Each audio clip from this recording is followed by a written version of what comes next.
이 과정을 전혀 안 거치고 여기에 간다는 거는 불가능이에요. 불가능. 네. 딱 잘라 얘기합시다. 이노가미 씨가. 그거는 꿈깨.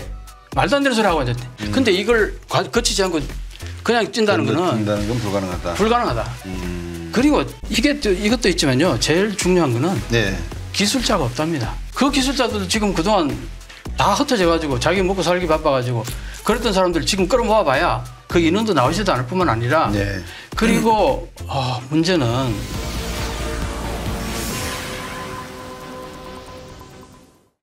안녕하십니까. 연합뉴스 경제TV 곽수정의 경제 프리즘의 곽수정입니다. 최근에 미중 간의 갈등 속에 사실 아킬레스건이라고 할 수 있는 것은 중국의 반도체 분야인 것 같습니다. 반도체는 그야말로 이 우주항공, 로봇, 무인자동차, 드론 거기에다가 방산까지 들어가지 않는 곳이 없습니다. 그러다 보니까 반도체는 저는 이 무기라고 정의를 내리고 있는데요. 이 와중에 기시다 총리가 지난 5월 18일 소위 말해서 S7이라 그럴까요? 대만의 TSMC, 한국의 삼성전자, 마이크론, 인텔 이런 7개 주요 기업들 IBM을 포함해서요 불렀습니다.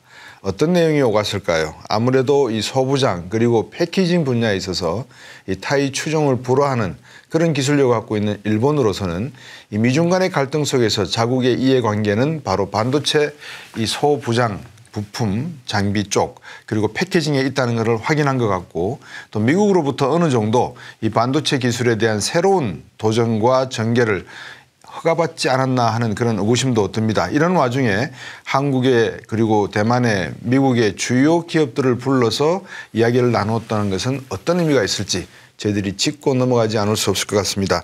과연 1980년대와 1990년대 초반 세계 최강의 반도체 국가로 군림하려던 일본이 1986년 미일 반도체 협정 이후에 그 꿈을 접었지만 다시 그 날개짓을 하고 있는 것은 아닌지 오늘도 이명찬 동북아 역사재단 명예연구위원 모시고 말씀 나눠보겠습니다. 안녕하십니까? 네, 안녕하십니까? 네.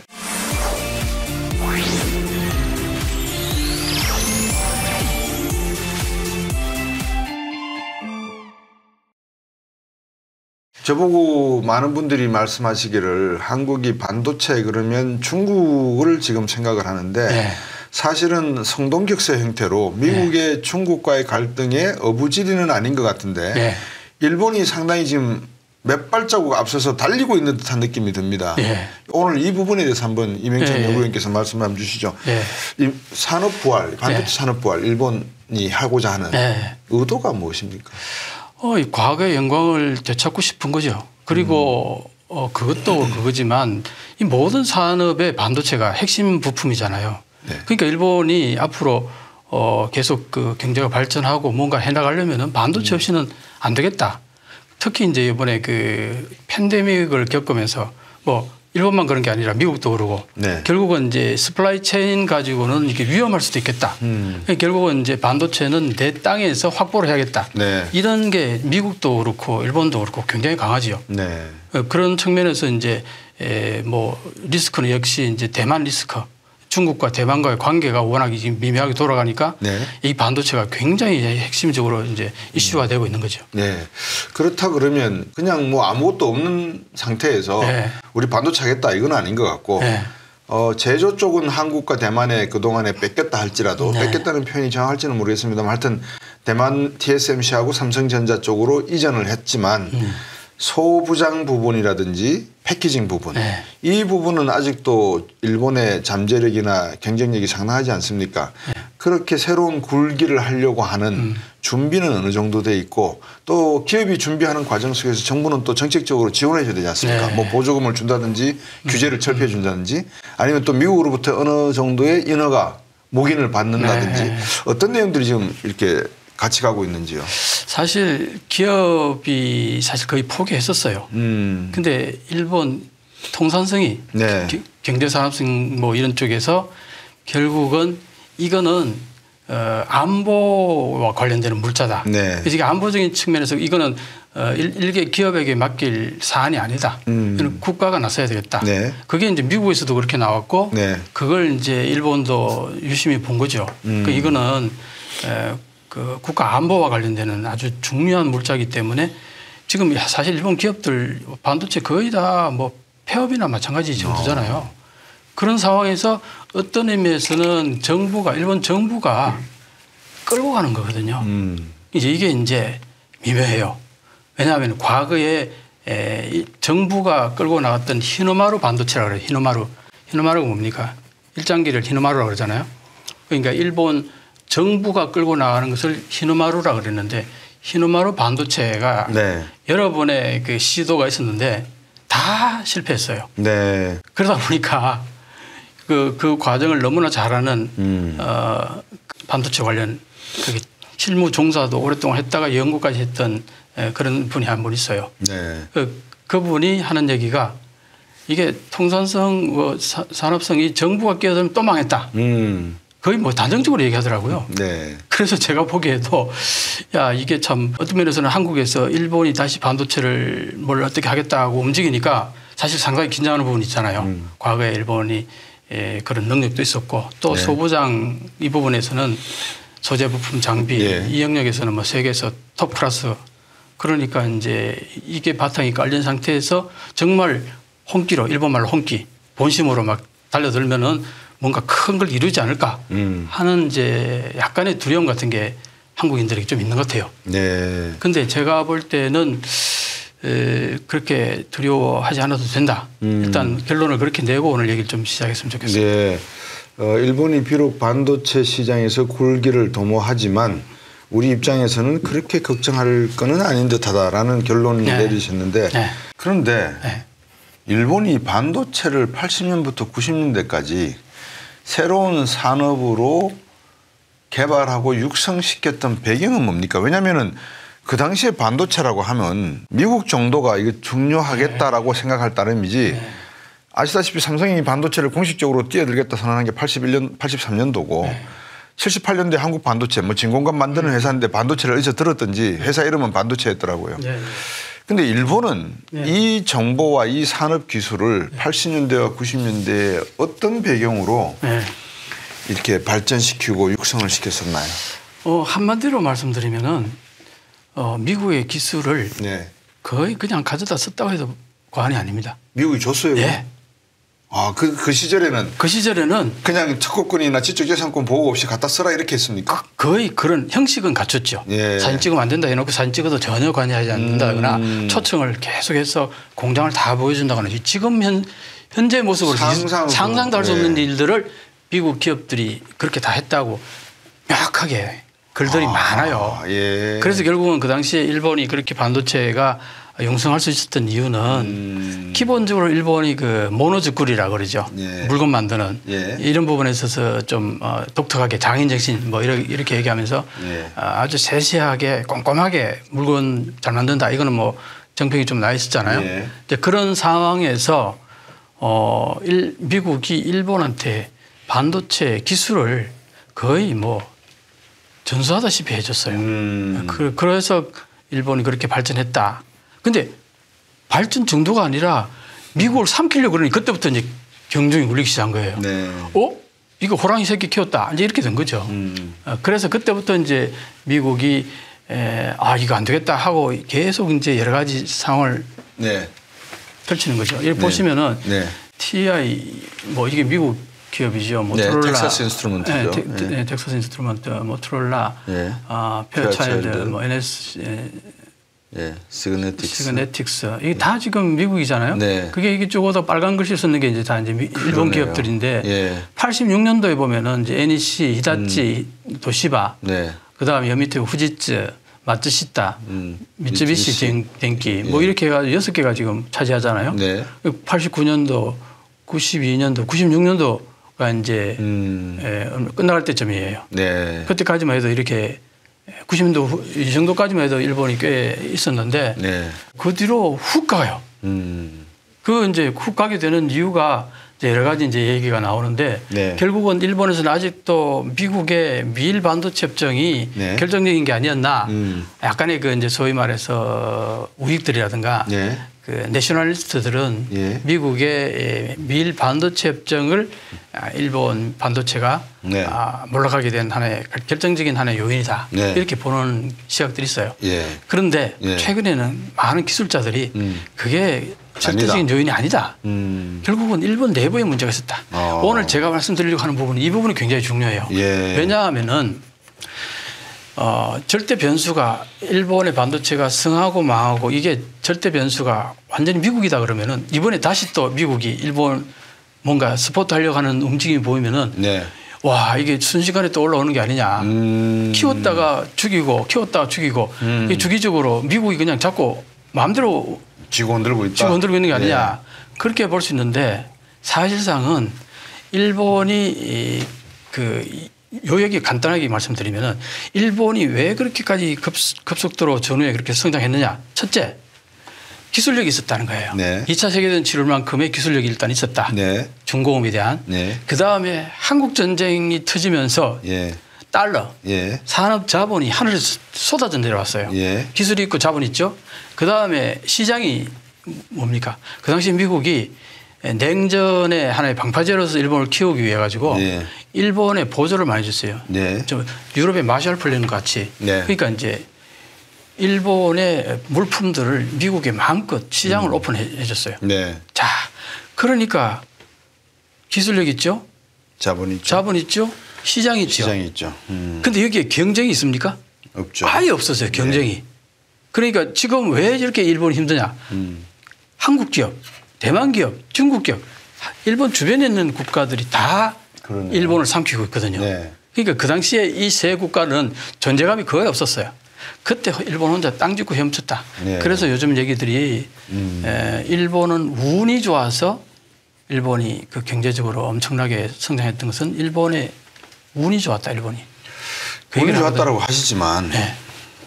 우리가 놓치면 안 될 게 한 가지가 1차, 2차 미일 반도체 협정, 그다음에 또 미국에게 찍혔던 일본, 여러 가지 원인에 의해서 반도체 산업이 사라지기 시작했다는 것은 제조 분야일 따름이지 네. 소재 부품 장비 쪽은 아직까지 일본을 따라갈 수가 없다는 네. 거 하는 말은 네. 제조를 할 줄 모르면 부품과 장비를 만들 수가 없습니다. 그렇죠. 아니 물건 어떻게 만들지도 모르는데 부품과 장비를 어떻게 만들어요. 더군다나 제조로 또 끝나는 게 아니라 패키징까지 가버린단 말입니다. 회로 기판에 꽂아야 된단 말입니다. 네. 이 작업 역시 어떤 형태의 제조 디자인을 생각하고 있는지 발주자가 알지 못하면 할 수가 없는 네. 아니겠습니까? 네. 그렇게 놓고 보면 핵심을 뺏긴 게 아니라 사실 핵심은 그대로 소재 부품 장비 쪽은 가지고 있고 패키징도 가지고 있고 단지 환경적인 요인이나 노동적인 요인 분야에서 비교 열의에 있는 분야를 다른 국가에게 이양을 함으로써 네. 일본은 가만히 앉아서 장비 부품 소재 수출하면서 네. 또 가지고 와서 중간재 가지고 와서 붙이면서 실질적인 수익을 내는 거 아닌가 이 의문도 들 수가 있거든요. 그때 그렇게 이제 되면은 일본에서 뭐 반도체 패전이라든가 반도체가 지금 뭐 완전히 황망하게 됐다. 네. 그렇게 울부짖고 막 그러는 게 굳이 그럴 필요 없잖아요. 근데 방금 말씀하신 대로 울부짖는다고 했는데 네. 그게 페이크면 어떻게 되죠? 아니에요. 아닙니까? 아니면 전혀 아닙니다. 지금 이 일본이 위기 의식이 어디까지 갔냐면 이게 30년 정도 가면은 제로 퍼센트로 떨어질 거라고 예. 우려를 하고 있어요. 예. 근데 이게 그냥 우려가 아니라 이 그래프를 보면은 그 가는 게 너무나 당연하게 느껴진다는 거죠. 자, 방금 앵커님께서 말씀하셨듯이 예. 일본이 그렇게 기본적인 능력이 있으면 왜 여기서부터 이렇게 여기 언제입니까? 이게 89년도 이게 피크라고 보면 그때부터 2019년, 2020년까지 일직선으로 내려오는데 여기에 노력 안 했겠습니까? 일본 정부가? 일본 기업들이 이걸 막으려고. 네. 그렇죠. 백약이 무효예요. 백약이 무효. 네. 온갖 노력을 다 했습니다. 그런데 그게 안 됐어요. 네, 왜 안 됐습니까? 왜 안 되는 거 보면요. 가장 기본적으로 일단 7가지 갈딱갈딱 제목만 좀 말씀드릴게요. 예. 첫째, 예. 미일 무역 마찰에 의한 그 메모리 패전이 가장 컸어요. 그 예. 부분이. 예. 그 다음에 이제 설계와 제조의 수평 분리에서 실패를 했습니다. 이게 언제쯤이에요? 90년대 후반쯤 가면요. 예. 그 소위 말하는 팹리스하고 예. 파운드리하고 이렇게 나눠지잖아요. 예. 근데 일본은 그 팹리스 파운드리를 동일체로 그 소위 말하는 종합 상사에서 처음부터 거의 모든 걸 다 했어요. 네. 그러니까 이게 이제 예를 들어서 팹리스와 파운드리로 나눠지는 세계적인 흐름에서 볼 때 요거는 전문화되는 거고 일본은 그냥 그대로 다 하는 거예요. 네. 자, 이걸 예를 하나 들어볼까요? 우리가 양복을 요즘 보면은 네. 기성 양복이 엄청나게 싸게 나오죠. 예, 맞춤 양복. 그러니까 근데 요즘 양복점에 가서 맞추는 경우들 드물지 않습니까? 드물죠. 그 양복점이 많이 사라졌죠. 네. 왜 그렇겠어요? 양복점에 가면은 멋진 이제 몸에 딱 맞는 네. 멋진 양복을 입는 건 사실인데 네. 가격이 3배, 4배, 네. 많은 거는 10배가 될 거예요. 네. 이게 이제 돈 많은 사람들이나 가능하지 일반인들은 아예 안 살 거란 말이에요. 아예 그렇죠. 양복점에 안 가죠. 네. 뭐 백화점에 가면 내 몸에 핏하게 딱 맞지는 않아도 거의 맞는 기성품들이 싼 가격이 쭉 있는데 그거 사겠어요. 딱 이 비유가 정확하게 일본의 반도체하고 그 외의 반도체하고 비유가 되는 겁니다. 네. 그러니까 일본이 가격에서 실패를 본 거죠. 네. 기술력이 없다는 얘기가 아니에요. 예. 근데 가격에서 완전히 실패를 했고요. 그게 네. 이제 설계와 제조, 수평 분리 실패하는 바람에 그런 문제들이 발생했고 네. 그다음에 이제 디지털 산업화의 지체로 고객이 부재했어요. 초기에 일본이 그렇게 발전할 수 있었던 이유는 예. 잘 아시겠습니다만 일본 전자산업이 80년대까지 엄청났죠. 네. 소니, 뭐 패나소닉, 뭐 NEC, 히다치, 저기 어디 일본의 거기 저 어디입니까 전자상가 네. 아키하바라. 아키하바라. 예. 아키하바라 가면은 예. 제가 처음에 94년도 갔을 때 가봐서 기겁을 했습니다. 정말 네. 불야성이 밤 11시가 돼도 막 지금은 8차 그 당시 8차 12차 도로가 토요일 되면은 차가 안 다녀요. 사람들 빡빡합니다. 그게 네. 외국인들도 굉장히 많죠. 양옆으로는 막 완전히 불야성이에요. 네. 정말 놀랐습니다. 그때 그걸 보고 그러셨겠죠. 와 역시 일본은 이래서 전자 산업의 대국이구나. 네. 자, 그러니까 그 전자기기들이 전부 다 반도체가 필요했어요. 네. 그랬는데 디지털화에 실패를 합니다. 일본이. 전자제품이 요즘 전부 다 디지털화가 됐잖아요. 네네. 대부분의 고가 제품들은 고도의 디지털화 되어 있다고요. 네. 근데 일본이 디지털화에 실패를 합니다. 왜 실패했습니까? 그 부분이 아직도 이해를 할 수 없어요. 아니 세계의 변화 흐름, 전자산업의 흐름을 누구보다도 정확하게 꿰뚫을 일본 사람들이고 그런 정보라든지 내용을 학술적이나 기업적인 측면에서 미국과 긴밀한 관계 속에서 다 알고 있었을 건데 왜 실패했습니까? 제 질문 드리는 이유는 지난 시간에 저 주영환 전 산업부 장관이 나오셔가지고 방금 똑같은 말씀을 주셨어요. 네. 뭐냐면 일본이 실패할 때 가장 핵심적인 요인이 아날로그 시대가 디지털로 변하고 있다는 걸 놓쳤다. 네. 삼성과 LG는 TV를 만드는 데 있어서도 디지털 TV 시대로 가려고 했는데 일본 소니나 도시바나 파나소닉은 아날로그 TV 시장을 고집하더라. 결국 여기서 한국이 일본과 역전을 이루어낼 수 있는 계기를 마련했다라는 말씀을 주셨거든요. 정확히 말씀하신 것 같아요. 근데 왜 정말 이해가 안 되는 게 일본 사람처럼 꼼꼼하고 정확하고 따지고 파고들고 경박 단소를 중시하는 일본 사람이 산업적인 측면에서도 이미 반도체를 엄청나게 뭐 뺏겨오고 가져오고 주는 거 다 받아오고 했음에도 불구하고 왜 디지털로 안 갔을까요? 그 당시에 우리 이명찬 연구위원도 그렇고 저도 그렇고 일본 전자시계 그게 얼마나 비쌌습니까? 그렇죠. 그런 일본이 왜 실패했는지 저는 이해가 안 되는데. 그걸요. 일본인들도 잘 몰라요. 그렇습니까? 근데 이게 있습니다. 그 일본에 뭐가 유명합니까? 장인정신 유명하죠. 장인정신 유명하죠. 장인정신이 뭡니까? 그냥 하나를 줄고 파는 거죠. 하나를 줄고 파는 거잖아요. 예. 거기에는 혁신보다는 유연성이 없네요. 개선이에요. 개선. 조금씩 개선하는 거지. 혁신이 없고 혁신이 개선이다. 없어요. 예. 그래서 어떤 일이 벌어지는지 아세요? 가장 대표적인 예가 우리 주판 있죠. 네. 주판 이게 불편하니까 그다음 전자계산기 쓰면 될 거 아니에요. 그렇죠. 전자계산기로 오늘 바로 넘어갔어요. 그렇죠. 근데 일본에는 어떤 제품이 나오냐. 추상기 옆에 전자계산기 딸린 그 제품을 만들어요. 예. 겸용으로. 이걸 못 뿌리는 거예요. 예. 그게 특이합니다, 이게. 그러네요. 참. 그다음에 또 하나는 뭐 가장 대표적인 또 하나는 네. 나도 정말 놀랐는데 그 디지털화가 안 되는 이유 중에 하나가 팩스나 도장 찍는 문화 때문에 안 된다 그러죠. 네. 그 얘기는 일본에서도 다 알고 전 세계가 다 아는 얘기인데 네. 도장을 없애야 되잖아요. 네. 도장을 없애지 않고 도장 찍는 기계를 만들어요. 도장 찍는 기계 자동화돼요. 우리는 사인하기로 했죠. 우리는 사인하고 하는 예. 그거 바꾸면 되잖아요. 간단하게. 그게 안 되니까 도장 찍는 기계를 만들더라고요. 예. 그 사진도 있는데 제가 여기는 오늘 안 가져왔습니다만 그걸 보면은 이해가 안 가죠. 웃을 수밖에 없어요. 근데 그게 왜 그럴까? 나는 최근에서 이제 느끼는 게 네. 일본 사회는 네. 점진적으로 나아가는 이게 특화된 나라다. 어느 날 툭 뛰는 게 그게 메이주신이 아주 특별한 케이스예요. 케이스였다. 정말 특별한 케이스예요. 그래서 최근에 그런 얘기 나옵니다. 제2의 메이주신이 없이는 일본은 바뀌지 않는다. 메이지 유신도 상급이나 중산층 이런 게 아니라 하급 부서가 이렇게 그렇죠. 그렇죠. 그러니까 지금은 내가 볼 땐 자민당이 계속 유지되는 한 일본 바뀌지 않을 거라는 겁니다.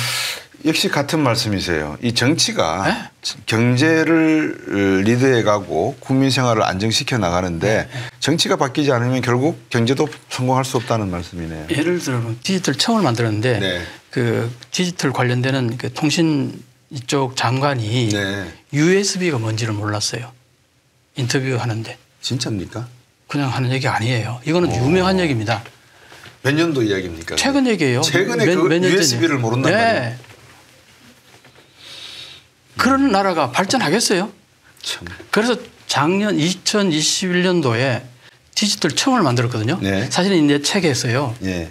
이 반도체가 한 4장, 네. 그다음에 디지털에 관한 게 4장, 그게 8장이고 나머지 한 4장 해가지고 1부, 2부, 3부로 책이 좀 네. 구성되어 있어요. 그렇군요. 이 디지털하고 이거하고 밀접하게 관련되어 있거든요. 네. 지금 세 번째 얘기하다가 얘기가 좀 길어졌는데 네.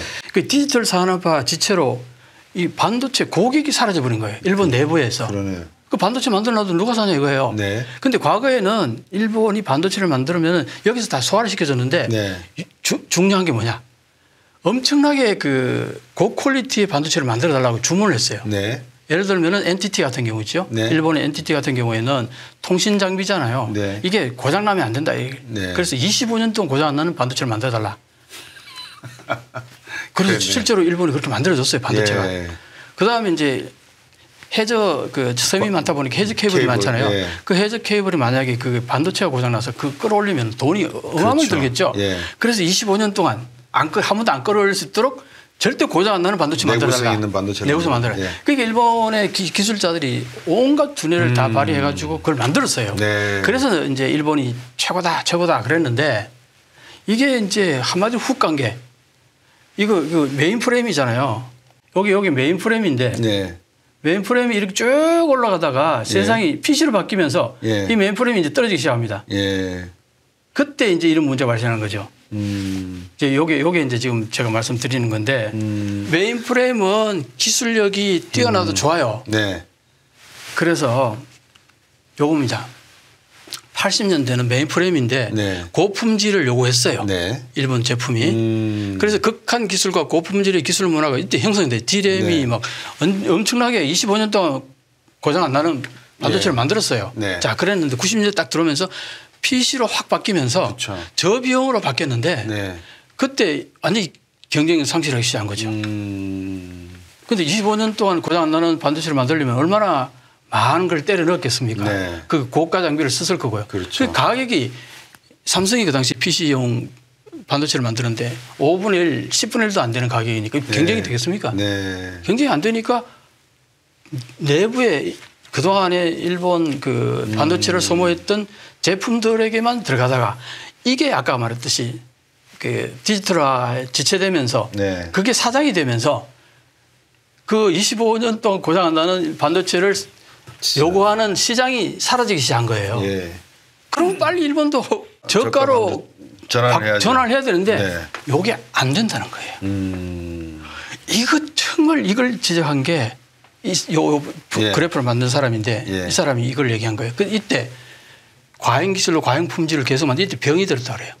그때 병이 들었는데 여기 완전히 그때 중병으로 이제 완전히 고착화돼 버리고 그 일본 사람들의 그 기술을 추구하는 그 뭐랄까 그 예착이 또 이런 것들은요 사장께가 그 그레이하운드 같은 거 보면은 어떤 목표치를 향해서 달려갈 때 보면 막 진짜 기가 막히게 뛰어가잖아요. 예. 막 정신없이 달리지 그 추진력이 엄청난데 그 하나 뭔가 딱 목표 주어지면 따라가는데 그거 없으면 그냥 그거 없거든요. 네. 그래서 이제 일본은 무엇을 어떻게 만들까 이 부분에 대해서 제대로 생각이 안 가는 거예요. 실기를 했다. 실기를 한 거죠. 그럼 질문이 하나 있습니다. 네. 제가. 자, 그러면 메인 프레임, 메인 컴퓨터, 그다음에 해저 케이블에 들어가는 내구성이 강한 25년 동안 사고가 나지 않고 고장이 나지 않는 아주 안전하고 단단한 반도체를 만들다가 1990년 들어와서 디지털이 개인의 사무실과 여러 가지 뭐 공공 건물 시설에 들어가면서 이 저가의 반도체 수요가 늘어나면서 가격 경쟁력 면에서 일본이 뒤처졌기 때문에 오늘날에 30년 잃어버린 30년의 반도체 시간을 겪어온 것까지도 제가 이해가 되네요 보니까. 그런데 그렇죠. 그럼에도 불구하고 25년 내구성을 갖고 있는 반도체 기술을 갖고 있다라고 하는 것은 저가 비용보다도 더 고품질과 더 내구성이 강하고 단단하면서 기능적인 측면에서 우수한 큰 거를 돌릴 때 예를 들어서 향후에 양자 컴퓨터를 개발한다. 그렇죠. 향후에 또 다른 뭐 AI의 어떤 메인 컴퓨터 시스템을 개발한다. AI는 저가 쓸 수 없잖아요. 그렇죠, 그렇죠. 그럴 경우에는 일본의 반도체 산업이 오히려 역전을 할 수도 있는 계기가 되겠네요. 그럴 수도 있죠. 그건 아주 중요한 지적입니다. 그런 시대가 온다면은 일본의 시대가 오는 거죠. 네, 그러니까. 그런데 지금 어떻게 보면 전 세계에서 어쨌든 반도체가 필요하는 것은 기승양복을 원하는 거지 맞춤을 가서 직접 맞추고 하는 게 아니란 말이에요. 아니다. 시장에서 원하는 거는 법령화되는 거예요. 보통. 네, 법령용이다. 이미 표준에 딱 맞춰가지고 그 대량 생산해서 코스트를 과감히 낮추는 거죠. 아니 요즘 자동차 만드는데 자동차 못 만듭니까? 다들 만들어요. 문제는 뭐냐? 이 퀄리티에 가격을 얼마나 낮출 거냐. 가격 경쟁인 거잖아요. 그렇죠. 중요하죠. 가격을 낮추면서도 좋은 걸 만들 수 있는 능력. 이게 이제 필요한 건데 여기 보면 한국은 3년 보증 PC용 D램을 싸게 대량으로 생산했다. 요게 이런 얘기가 있습니다. 한국은 그 완성품의 한 80% 좀 넘어가면 85% 정도 되면 거기서 멈춰요. 더 이상 기술 발전시키지 않습니다.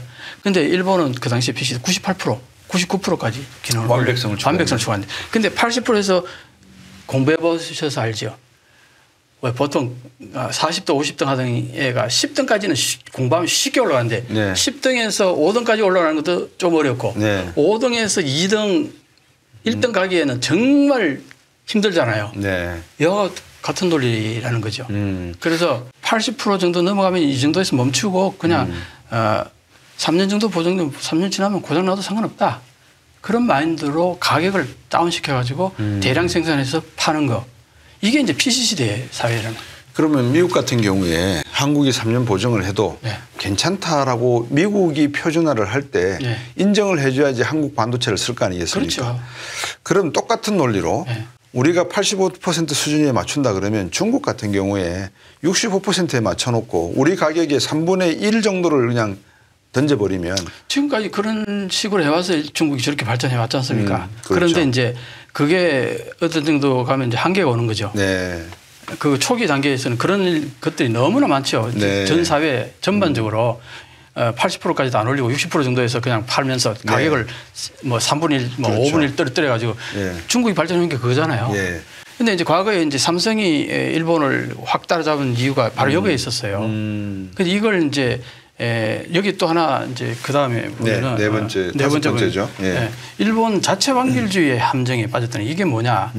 그러니까 이제 아까 말했던 팹리스라든가 그 다음에 파운드리라든가 그 다음에 뒤에 후공정 이런 것들이 다 따로따로 하는데 일본은 종합상사에서 종합상사에 그것도 우리는 삼성 하나가 거의 엄청나게 하잖아요. 근데 일본은 그 10개나 되는 종합상사들이 다 각자 다 같이 하니까 이게 규모의 경제가 안 되잖아요. 이걸 통합해가지고 좀 더 규모의 경제로 하면은 코스트 다운 시킬 수 있는데 그게 안 됐다는 거예요. 서로 경쟁하면서 그런 부분들이 있었고 그 다음에 국내 기업의 투자 축소와 한국, 대만, 중국의 국가적 그 지원 이제 이게 뭐 큰 역할을 했다 그러는데 이게 뭔 얘기냐면은 묘하게도요. 90년대 중후반 지나면서 일본이 버블이 꺼지잖아요. 버블이 꺼지면서 종합상사가 투자를 확 줄이기 시작했습니다. 근데 그 종합상사의 한 부분이 반도체잖아요. 그런데 반도체는 그 당시에 다른 나라들이 이게 반도체 발전하면서 공장을 만든다 뭘 한다 그러면 보통 투자가 몇 천억대 아니면 조 단위예요. 그런데 일본의 종합상사 뭐 히다치, NEC, 뭐 소니, 패나소닉 이런 데서 그 정도의 돈을 그 종합상사에서 반도체만 있는 게 아니잖아요. 네. 다 여러 부서가 있는데 반도체는 도먹는 하마. 낙인을 찍어버렸군요. 그 낙인 찍고 그냥 잘라버린 거예요. 예. 우리 더 이상 이제 반도체 이거 돈 안 된다 이렇게 된 거예요. 갈수록 이해가 안 돼요. 일본이 왜 그랬을까? 그러니까요. 예. 그래서 그런 얘기가 나옵니다. 그 당시에 반년만 버텼으면 예. 하는 얘기가 나와요. 그렇죠. 그때 빨리 포기해버리지 않고 반년만 더 보태고 정부가 좀 더 과감하게 투자를 했으면 할 네. 얘기가 있어요. 네. 근데 그때 정부가 그런 얘기 하니까 왜 반도체만 자꾸 투자해 주냐고 딴 데서 항의가 들어온다. 항의가 들어오는 거예요. 예. 근데 그 당시에 일본의 정부가 왜 반도체를 투자해야 되는 논리 개발을 못했다는 거예요. 그런 것도 있었어요. 그러니까 그 당시에 순간적으로 그게 긴 시간이 아니거든요. 그 1, 2년 사이에 판단 미스가 몇 번 있었던 거죠. 그래서 이제 그게 이제 굉장히 컸고 그리고 일본도 사실 나중에 이제 한 그때 팹리스와 이제 파운드리 이렇게 분리되는 걸 일본도 나중에 한 10년 정도 지나서 하려고 그러니까 공장을 씌우려니까 비용이 너무 많이 든다. 비용이 10배로 뻥튀기가 돼 있는 거예요. 감당이 안 되는 거예요. 그래서 결국은 이제 포기를 해버리는 이런 식이 된 거죠. 7가지를 말씀을 주셨는데 미일 그다음에 이제 예. 5개 조금 전에 이제 과잉 기술과 과잉 품질에 집착했다. 예. 이게 이제 하나 이유였고 예. 그다음에 이제 반도체를 모르는 본사 주도의 폐. 방금 제가 얘기한 그 얘기 중에 나왔는데 예. 이게 종합 상사에서 그게 경영진은 반도체 전문가들이 아니에요. 네. 그러니까 반도체에 대한 생리를 잘 모르고 반도체가 이게 돈을 많이 벌어줄 때는 좋다 하다가 좋다 하고 잘한다 그게 하다가 저 벌어온 돈을 전부 이쪽으로 다 빼돌리고 네. 그게 돈 못 벌으니까 잘라버리고 예. 그래서 그 당시에요 이 기술자들이 뭐라고 그랬냐면은 삼성이라든가 중국 반도체 기업들을 튀면서 내가 평생 난 저기 정신고용인 줄 알았는데 잘렸다 이거야. 엄청나게 화가 나는 거죠. 네. 근데 삼성에서요 3천만 엔 예. 3천만 엔 정도의 300만 원 정도. 아니 3천만 엔 3천만 엔. 지금으로 치면은 한 3억 정도. 3억 되는데 예. 이게 90년대면은 엄청난 예. 그걸 줬어요. 삼성에서. 예. 그러니까 일본 자기 기업의 4배, 5배 정도. 그것도 토요일, 일요일만. 토요일, 일요일만요. 근데 금요일 날 저녁 비행기로 와가지고 월요일 아침 비행기로 넘어갔답니다. 네. 그렇게 한 달에 4번 정도잖아요. 주말이. 네. 예. 그렇게 했는데 그게 자기 봉급의 4배를 주더라는 거예요. 예. 그리고 또 이제 그 당시에 이제 리스트라가 막 생기잖아요. 그 일본의 종합 상사들 입장에서 볼 때는 네. 이게 돈 안 된다 싶으니까 네. 임금이 막 20% 삭감되고 막 이런 경우가 이제 생기는 거죠. 네. 그러니까 이제 반도체 기술자들이 치는 거예요. 사표 던지고 네. 삼성으로 가버리는 거예요. 삼성의 입장에서는 그렇죠. 하단 기술자들을요. 예. 2, 3년만 딱 그 소위 말해서 단물을 쫙 뽑고 더 이상 기술이 안 나오면 그냥 바로 그 계약도 아니에요. 해지도 아니에요. 그냥 다음 계약 안 하면 그걸로 끝인 거예요. 뭐 지금 중국이 우리나라 기술자들이 지금 하고 똑같은 있는 거죠. 예. 똑같은 거죠. 그런 일들이 계속 그 당시에 있었다. 그래서 이제 지금 심각한 게 뭐냐 하니까 지금 라피더스가 뭘 하려고 그러잖아요. 네. 기술자가 없는 거예요. 일본에. 그게 몇 년도입니까? 90년대 후반. 네. 르네사스가 있어요. 네. 여기 르네사스 그죠? 예. 르네사스. 여기 LP다. 예. 요게 이제 다 그 일본 정부가 앞장서 가지고 네. 여기 셀렉트가 첫째가 여기 언제냐면은 요 시기점에 요게 이제 일본의 종합 상사가 10개가 모여 가지고 네. 뭘 국가가 프로젝트를 하려고 그럴 때 삼성을 끼워줬어요. 네. 왜 삼성을 끼워주냐고 옆에서 얘기하는 사람도 당연히 있었겠죠. 있었겠죠. 그때 하는 얘기가 우리 10개사에 비해서 삼성 하나 끼워드는 그건 뭐 그 대단할 거라고.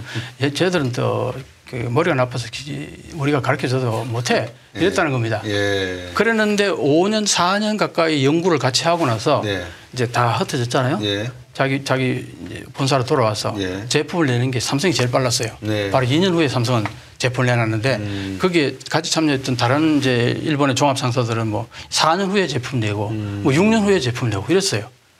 그만큼 삼성이 이제 또 빨랐다는 거죠.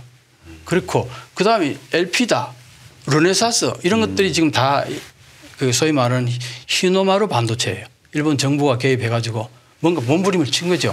이게 전부 다 그 아스카도 마찬가지고요. 네. 이런 것들이 결국은 이제 르네사스 LP다가 2012년에 그냥 망하고 예. 넘겨버려요. 예. 미국 기업에다가. 이런 과정들을 거치면서 일본 기업들이 열심히 해왔는데 결국은 이제 다 실패를 한 거죠. 참 이름은 좋네요. 르네상스 뭐 예. 이렇게 지켜놓고 보니까 반도체의 부흥을 원했긴 한 것 다 같은데 원했죠. 정말 생각지도 못했던 원인 이유로 중간에서 좌절되고 포기하고 결국은 뭐 이런 표현이 정확할지 모르겠습니다만 경쟁이 붙었을 때 네. 누가 먼저 재빠르게 시장에서 원하는 제품을 적정한 가격에 내놓느냐. 그렇죠. 이게 결정력이네요. 그게 결정적인 거죠. 그러니까 이제 보면은 일본은 기술력은 이제 높은데 네. 저비용으로 만드는 기술력이 낮은 거예요. 네. 그래서 이제 유노감이라는 사람인데 유노감이라는 사람이 이 사람 한 얘기가 일본은 기술력에서는 삼성을 앞서는데 네. 영업에서 졌다. 영업에 쓰셨다. 그딴 소리 하지 마라. 그 말 같지 않은 소리 하지 마라. 예. 그래서 한 얘기가 이거예요.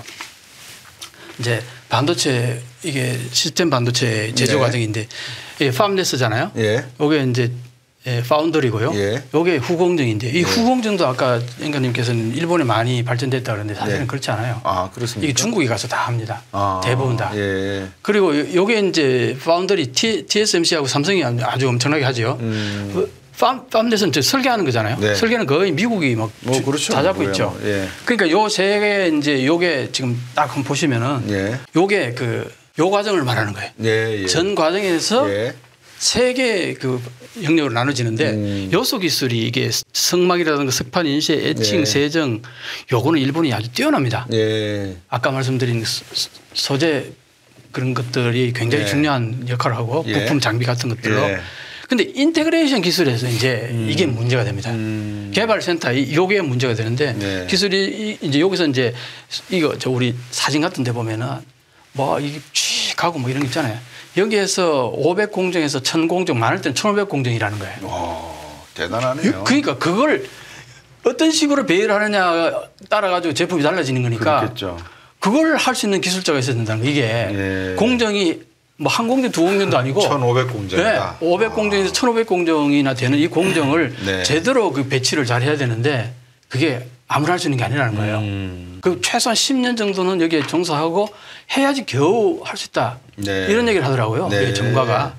그래서 이제 양산 공장에 가서 이제 여기서 다 이제 소위 말하는 그 세팅을 다 하는 거죠. 네. 그럼 여기서 이제 공장에서 찍어내는데 처음에는요 수율이 이렇다는 겁니다. 네. 뭐 처음에는 제대로 그렇겠죠. 안 나온다는 거예요. 계속 반복해서 조금씩 조정하면 결국은 이렇게 돼서 이제 뭐 100% 되면은 그때부터 100% 되지는 않겠죠. 한 90%. 네. 이런 이제 과정들이 있고요. 음. 요걸 보시면 설계 과정에서 네. 마스크를 제작하는 마스크가 여기서 중요하게 들어가는 거예요. 네. 이 프로세서 플로우를 구축할 때 이 마스크를 몇 장 쓰느냐가 되게 중요하다는 거예요.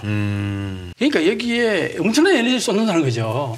그래서 이제 돈 버는 프로세서를 구축하고 있다는 거예요. 그래서 요걸 역산해서 그래서 비용을 최우선으로 해가지고 그 가격 내에서 맞추는 거예요. 네. 프로세서를. 그래서 이런 얘기를 합니다. 여기 미국의 기술자들은 저거 맞추기 위해서 밤잠을 설쳐가면서 온갖 궁리를 한다는 겁니다. 네. 자, 그래서 이제 수율이 많이 남잖아요. 네. 그러면 보너스가 엄청 돌아간다는 거예요. 그렇죠. 그러니까 이 사람들은 눈에 불을 켜고 가격을 떨어뜨리기 위해서 온갖 궁리를 다 낸다는 거예요. 근데 아까 어땠어요? 일본은 비용을 아예 생각 안 하고 좋은 제품을 만들기 위해서는 좋은 고가의 기계들 막 갖다 넣고 온갖 좋은 그 이제 소재 부품 장비를 다 잡아넣는다는 거예요. 이 가격 경쟁이 안 된다는 거예요. 그게 일본에 예. 지금 일본 병이라고 분석하는 학자가 있어요. 아. 최근 책이 나온 게 있습니다. 예. 일본 병. 이거는 조정이 안 된다는 거예요. 한번 뭔가 이렇게 한번 세팅이 돼버리면 조정이 안 된다는 거예요. 전략적 유연성이라는 게 매우 부족하다는 말씀인 걸로 네. 제가 이해가 되는데 그렇다 그러면 한국병은 뭡니까? 우리는 30년 넘게 네. 이제 40년이 되었습니다. 삼성이 네. 반도체 산업에서 돈도 벌고 정말 세계에서 탑이다 인정도 받고 네. 근데 왜 소재, 부품, 장비 네. 이 분야의 기술을 개발시키자? 왜냐하면 이게 모든 반도체 생산의 기초 아니겠습니까? 그거는 간단하게 말씀드리셨잖아요. 지난번에 일본 수출 규제하니까 어땠습니까? 우리가 부랴부랴 중소기업 육성한다 그러고 불화수소나 불화수소를 예. 하니까 어느 정도 따라잡았죠. 따라잡았죠. 네. 왜냐하면 기존에 그 한일 협정, 네. 청구권 협정 65년도 청구권 협정 맺고 나서 일본이 우리에게 5억 달러 그게 뭡니까? 돈이 들어온 겁니까? 기술이 들어왔죠. 물품 용역이 들어왔어요. 예. 그 물품 용역이 전부 다 일본 거잖아요. 그렇죠. 그게 이미 세팅이 된 거예요. 초기에. 초기에 세팅됐고 그게 이제 예를 들어서 소재 부품 장비 같은 경우는 일본에 이미 세팅되어 있는 거 그거 바꾸려면은 어마어마한 돈이 들어요. 네. 그 그렇죠. 반도체는 그렇잖아요. 이번에 그래서 일본이 그 수출 규제를 해줬을 때 나는 아베 땡큐라고 그랬어요. 네. 나는 그때 진짜 그렇게 얘기했습니다. 그 가는 곳마다 아베 땡큐라고. 이제 우리 중소기업 살아난다. 네. 왜냐 네, 그동안은 맞아. 대기업이 우리 중소기업 쳐다도 안 봤어요. 네. 기술이 개발해도 그렇죠. 왜 일본의 기술이 좋고 싸니까 그냥 그대로 쓰면 되는데 이거 바꾸려면 그 세팅해 놓은 거 전부 다 갈아엎어야 되니까 그 돈을 왜 하냐고요. 네. 그런데 일본이 수출 규제를 딱 해주니까 야 이때다. 이번이 기회다 해가지고 다 갈아엎으면서 그러네요. 우리가 중소기업에다가 융자도 해주고 지원해주고 대기업이 중소기업이 개발해준 그 제품을 사서 써주고 하니까 금방 발전하잖아요. 그렇죠. 그런 과정이 없었던 거예요 그동안. 그럼 앞으로 우리 중소기업들이 뭐 누가 규제해서가 아니라 네. 대기업들이 그 이제 능력을 받지 않습니까? 네. 또 필요성도 받고 그러면 대기업과 중소기업의 협력 관계, 원하청 관계에서 조금 더 개혁적이고 창의적인 마인드를 가지고 가면 네. 상당히 우리도 나름대로 일본의 경쟁력과 싸울 수 있는 분들이 많이 분야가 있겠는데요. 아유 그럼요. 저는 확신합니다. 네. 그래서 그게 이제 수출 규제 당시에 네. 우리는 그 뭡니까 비밀을 발견하게 된 거예요. 어떤 비밀을 발견했습니까? 그러니까 우리도 하니까 된다 이거예요. 된다. 엄청난 기회였어요. 그게 네. 우리 일반 국민들이 다 알아버린 거예요. 그런 기회 아니면 절대 일반 국민들 관심도 안 가질 뿐만 아니라 대기업들도 우리 중소기업들 관심도 안 가졌어요. 그래서 그 전부터 내가 대기업과 중소기업 간의 관계가 이게 여러 가지 그 문제가 있는데 자 그런데 일본에서 대기업에게 한 방 때린 거잖아요. 네. 문재인 정부를 때린 게 아니라 삼성을 때린 거예요. 네. 그런데 왜 문재인 정부를 그렇게 비난하면서 우리가 대기업을 때린 거예요. 그것도 핵심 우리 한국의 핵심 기업의 네. 핵심 그 부분을 네. 그 당시 일본이 때릴 때는 어떤 식까지 생각했냐면 삼성이 진짜 무너질 줄 생각하고 때렸어요. 진짜 일본에서 우익들은. 그 정도로. 그 정도로요. 그냥 맛보기로 한 게 아닙니다. 예. 그랬는데 한국이 끝없이 견디니까 뒤집어졌죠. 깜짝 놀랐어요. 예. 삼성이 이야. 그러니까 그 당시에 일본 이제 소위 말하는 우익들 혐한파들이 한국이 옛날에 한국이 아니구나 만만치 않구나 하는 걸 뼈저리게 깨달은 겁니다. 네. 보시기에 이명찬 네. 위원님께서 보시기에 일본의 어쨌든 일본의 야망은 지금 눈에 보입니다. 반도체의 부흥을 르네상스를 꿈꾸겠다는 건데 결론적으로 보면 가능하다고 보십니까? 불가능하다고 보십니까? 왜 불가능하다? 왜 가능하다? 사실은 TSMC는 별로 그렇게 큰 기대를 할 수 없잖아요. 네. 기술이 너무나 이제 10년 전 기술이기 때문에 네. 그거 가지고는 별로 큰 도움이 안 돼요. 그러니까 이제 라피다스 이번에 설립한다고 그랬잖아요. 네. 그 라피다스는 미국의 IBM하고 제휴를 해가지고 IBM의 2나노 기술을 IBM이 지금 뭐 성사시켰다 그러더라고요. 네. 개발했다 그러더라고요. 그래서 그 기술을 일본에 전수해주면 일본이 공장을 지어서 거기서 생산하자. 이게 라피다스 예. 설립의 목적이거든요. 자 그러면 그 2나노 그게 언제까지냐? 27년이에요. 근데 한국은 그 2나노가 언제쯤 될까? 25년 정도로 얘기하거든요. 네. 그럼 한국 이미 벌써 2년 전에 2나노 했죠. 지어봤자 소용없네요. 가격 경쟁이. 가격 경쟁이 안 되죠. 그리고 그것도 된다는 보장도 없어요. 없고요. 그 이게 뭐냐? 일본은 여기에 멈춰 있는데 이 네. 기술에 이 과정을 전혀 안 거치고 여기에 간다는 거는 과정 없이 바로 건너뛰기는 불가능하죠. 불가능이에요. 불가능. 네, 네. 딱 잘라 얘기합시다. 윤호감이 씨가. 그거는 꿈깨. 말도 안 되는 소리 하고 앉았대. 그러면서 자기가 제시한 게 대안이 뭐냐. 요 단계를 3개월 만에 아니 6개월 만에라도 다 짚고 넘어가라. 네. 최선을 다해서. 그러면 내가 좀 그나마 믿어주겠다. 그렇다면 내가 그것도 전혀 불가능하다고 얘기할 수는 없지 않느냐. 네. 그런다면은 근데 이걸 거치지 않고 그냥 찐다는 거는 찐다는 건 불가능하다. 불가능하다. 그리고 이것도 있지만요. 제일 중요한 거는 네. 기술자가 없답니다. 그렇겠죠. 여기에 만드는 기술자가 겨우 저기 10년 전이고 네. 그 기술자들 지금 그동안 다 흩어져 가지고 자기 먹고 살기 바빠 가지고 그랬던 사람들 지금 끌어모아 봐야 그 인원도 나오지도 않을 뿐만 아니라 네. 그리고 문제는 일본의 임금이 싸요. 다른 데 비해서. 거의 안 올랐다 그러더라고요. 일본. 아니 일본은 지금까지 네. 뭐가 가장 문제가 아니고 TSMC 저 설립할 때 어떤 문제가 발생했냐면요. 네. 기술자를 모집한다면 이제 최소한 그 30만 엔, 35만 엔 네. 이 정도는 줘야지 기술자들이 온다는 거예요. 네. 근데 일본은 평균적으로 25만 엔이에요. 그럼 왜 거기만 많이 주냐 이거. 그럼 무슨 문제 발생하냐. 딴 데서 전부 다 사표내고 그쪽으로 갈 가능성이 많다. 그렇죠. 제발 올리지 말라고 난리가 났었어요. 이게 지금 현재 일본의 현실입니다. 현실이다. 또 하나가 있는 게 뭐 여러 가지 문제점 뭐 짚으려고 그러면 상당히 많습니다만 라인 하나 까는데 전기 사용을 생각 안 할 수도 없고. 그렇죠. 방금 인력 문제도 말씀하셨고. 그다음에 만들어서 그렇게 비싼 전기 쓰고 만들었을 때 판매할 수 있는 시장이 있어야 된다는 그러니까 그것도 계획이 없다는 거예요. 불확실하고. 네, 그것도 불확실하고. 그러면 우리가 뭐 이렇게 말씀드리면 너무 가벼운 결론일 수도 있는데 일본의 부흥은 불가능하다. 따라서 우리는 오히려 몇 발자국 더 나갈 수 있는 어떤 기술적인 내용들을 이참에 한미일 뭐 기술 협정 같은 게 있다면 네. 오히려 미국에게 적극적으로 가서 우리가 더 많은 기술을 뽑아오는 게 더 낫다 이렇게 보시면 어떻게 근데 보십니까? 뽑아올 수 있으면 그게 좋겠죠. 그렇죠. 뽑아올 수 있으면. 근데 지금 미국 입장에서는 네. 제가 볼 때 이런 느낌이 들어요.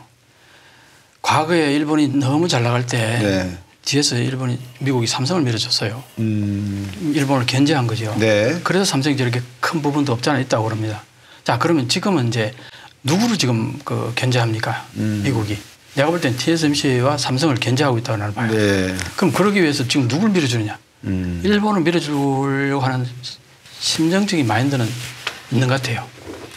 한국의 삼성과 대만의 TSMC를 견제하기 위해서 일본을 밀어주기로 했다. 했다가 아니라 한다. 내가 볼 때는 그럴 개연성이 충분히 보인다. 네, 예. 그리고 일본은 그걸 적극적으로 활용하려고 노력하는 것 같고 네. 그게 이제 지금 뭐 예를 들어서 반도체법이라든가 이런 거 보고 있으면은 네. 삼성 뭐 거의 죽이기까지는 아니지만 삼성의 기술을 다 뺏어가겠다 아니면은 뭡니까? 그대로 따르면요 기술 들어와서 다 보고 그 다음에 회계 전부 다 넘겨주고 이익 남으면 또 환수해야 되고 이런 법이 어디 있습니까 세상에. 네. 그 결국은 미국이 한마디로 말해서 한국의 삼성의 아니면 TSMC의 기술을 거의 탈취라고 표현하면 너무 가혹할까요? 사실상 그런 맥락이죠. 이건 말만 조심스러울 뿐이지 사실은 그런 거거든요. 그렇죠. 한 국가가 기업에게 글로벌 기업에게 그렇게까지 회계장부 가져와봐. 너들 단가 어떻게 만들고 있어. 막보로 몇 개 생산할 거야. 정보 다 내놔. 이거 기업 영업비밀이지 않습니까? 그럼요. 영업비밀. 이거는 뭐 수정헌법이 몇 번까지 나왔는지 모르겠습니다만 미국 헌법에도 위배될 것이고 소위 상도상 있을 수가 없는 있을 수 없는 행위인데 얘기죠. 그러면 그 미국이 이런 식으로 계속해서 한국과 대만의 어떤 그 무리한 요구 네. 이게 일본으로 하여금 버퍼링을 가질 수 있게 하고 그 시간 벌기를 통해서 복원하게끔 시간을 벌어줄 가능성도 있다는 말씀이시고. 그렇다고 봐요. 저는 이제 미국이 예. 일본을 활용하려고 하지 않겠나. 그 부분은 충분히 눈에 보여요.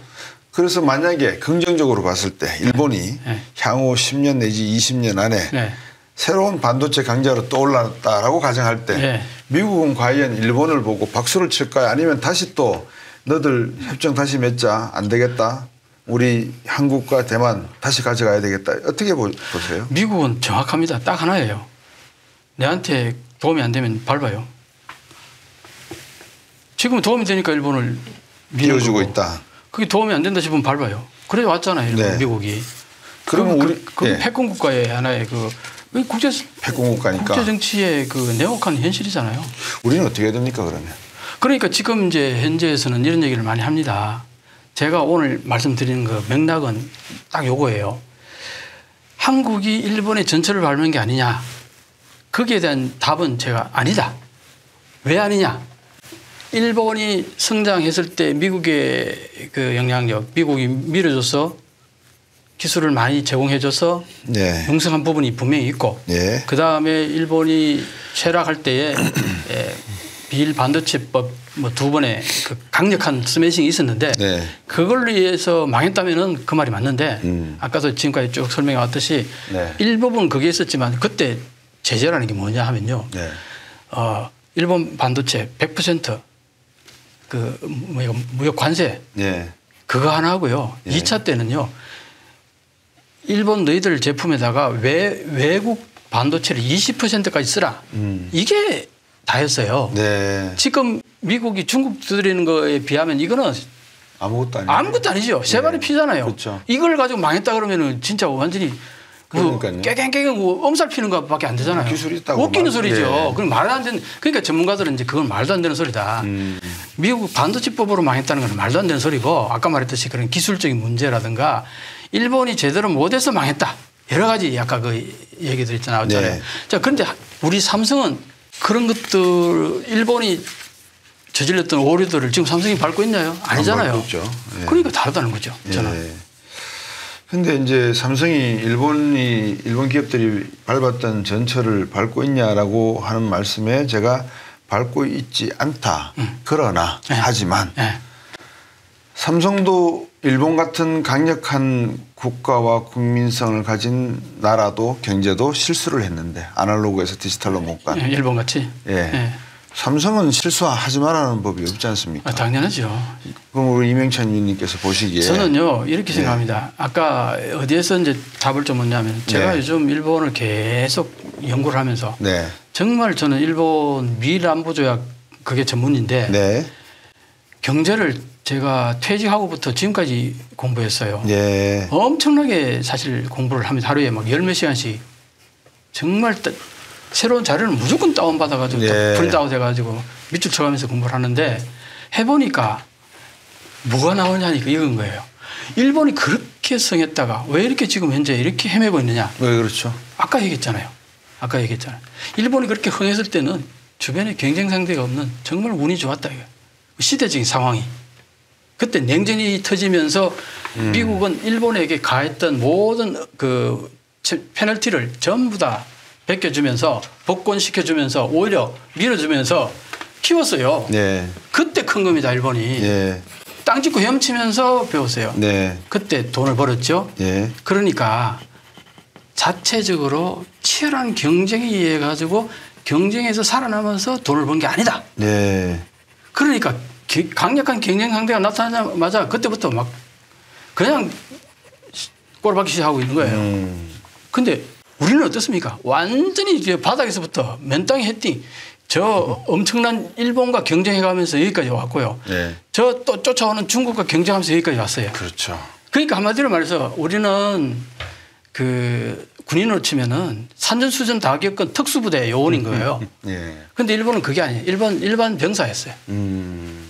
포실하게 커가지고 거실할게. 다 갖추어진 어떤 환경 속에서 네. 멋지게 살다가 이게 어려워지니까 뭐 어쩔 줄을 몰라하는 거예요. 네. 그리고 가장 그 제가 요즘 강하게 좀 밀고 있는 게 네. 일본의 장인 정신이 일본을 망치고 있다. 아까 말씀 주셨던 왜 그러냐? 장인 정신은 뭡니까? 개선. 하던 거 계속 하는 거잖아요. 개선이다. 핵심이 아니고 개선이다. 핵심이 없는 거예요. 일본 대부분의 국민들이 장인 정신을 높게 평가하고 그게 일본의 속성이에요. 그냥 뭐 이렇게 누가 내 때려 붙인 게 아니라 네네. 그렇다 보면은 일본은 새로운 거에 대해서 저항감이 너무 강해요. 네. 새로운 거에. 그러니까 지금 디지털 사회는 완전히 무에서 유를 창조하는 세상이잖아요. 그렇죠. 네. 그 저 가파 우리 얘기 늘 하는데 그 뭐 구걸이 이런 게 뭐 얼마나 됩니까? 20년. 근데 뭐 전 세계로 휘젓고 있잖아요. 네. 유튜브 보면 좀 놀랄 정도. 그러니까 이런 게 일본에서 나올 가능성이 제로예요. 네.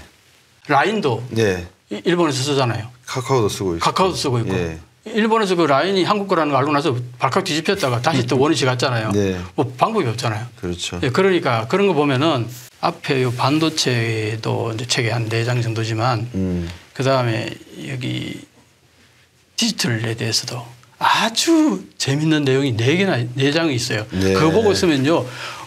얼마나 일본이 지금 엄청난 그 스틸메이트 여기 와 있는지 2025년에요. 네. 디지털 절벽이라는 얘기가 나옵니다. 예. 그때 되면 지금까지 그동안에 이렇게 오랫동안 유지해 오던 기술들이 예. 그때 뭔가 바뀌어야 되는데 예. 그 심었던 기술자들이 전부 다 은퇴를 다 하거나 다 떠나간다는 거예요. 그렇죠. 그럼 그 다음 누가 그걸 맡을 사람이 없는 거예요. 그러면은 일본은요 디지털 그 회사마다 전부 다 달라요 버전이.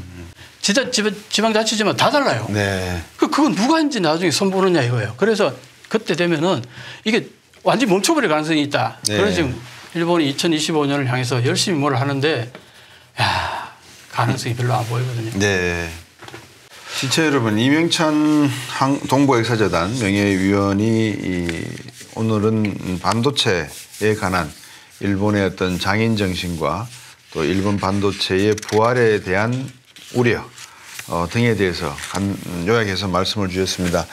이 글로벌 시대 변화가 초격차의 시대를 가져왔고 이 초격차의 시대에 적응하는 데는 다름 아닌 전략적 유연성이 상당히 중요하다라고 보여집니다.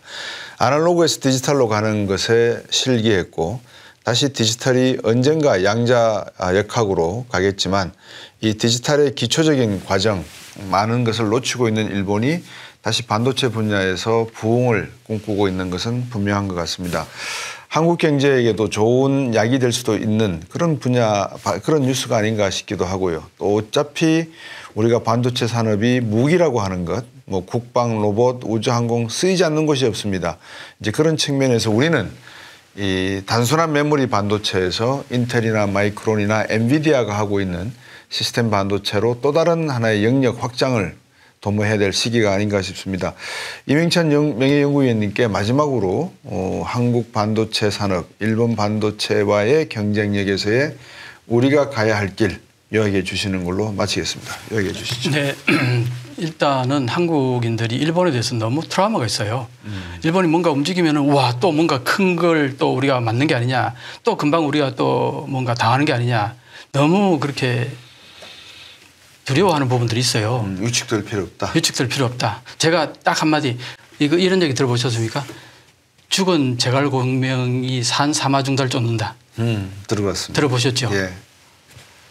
제갈공명이 항상 사마중달보다 한 수 위였는데 네. 결국 죽으면서 이제 싸우는 중이니까 내가 죽으면은 사마중달이 분명히 공격에 들어올 텐데 내가 죽었다는 걸 표시하지 말고 요렇게 진지 구축하라 하고 이제 죽지요. 네. 근데 사마중달이 와서 보니까 네. 분명히 제갈공명이 죽었다고 소식 듣고 왔는데 보니까 네. 살아있는 것 같아. 얘가 나를 지금 속이려고 하는 거 아닌가 하고 달아나 버렸어요. 네. 그때 침략에 들어갔으면 그냥 쉽게 점령하는 건데 제가 이 말씀 드리는 이유가 한국이 지금 현재 사마중달의 우를 범해서는 안 된다는 얘기를 저는 하고 싶은 거예요. 네.